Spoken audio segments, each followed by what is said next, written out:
കർണാടക കോൺഗ്രസിൽ ഉപമുഖ്യമന്ത്രി D K ശിവകുമാറിനെതിരെ പുതിയ നീക്കം. കൂടുതൽ ഉപമുഖ്യമന്ത്രിമാർ വേണമെന്ന് സിദ്ധരാമയ്യ പക്ഷത്തുള്ള മന്ത്രിമാർ ഹൈക്കമാൻഡിനോട് ആവശ്യപ്പെട്ടു.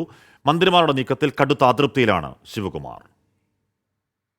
ലോക്സഭാ തെരഞ്ഞെടുപ്പിന് പിന്നാലെ കർണാടക കോൺഗ്രസിലെ ഭിന്നത വീണ്ടും മറനീക്കി പുറത്തുവരികയാണ്. തെരഞ്ഞെടുപ്പ് തോൽവിയുടെ ഉത്തരവാദിത്തം ഡി കെ ശിവകുമാറിനാണെന്ന മന്ത്രി സതീഷ് ജാർക്കിഹോളിയുടെ പ്രതികരണത്തിന് പിന്നാലെയാണ് സിദ്ധരാമയ്യ പക്ഷത്തിന്റെ പുതിയ നീക്കം. ന്യൂനപക്ഷ ദളിത് വിഭാഗങ്ങളിൽ നിന്ന് കൂടുതൽ ഉപമുഖ്യമന്ത്രിമാർ വേണമെന്നാണ് മന്ത്രിമാർ ഹൈക്കമാൻഡിനോട് ആവശ്യപ്പെട്ടത്.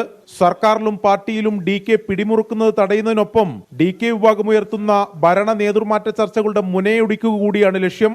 ഇതിനായി തെരഞ്ഞെടുപ്പിൽ നേരിട്ട തിരിച്ചടി സിദ്ധരാമയ്യ പക്ഷം ആയുധമാക്കുകയാണ്.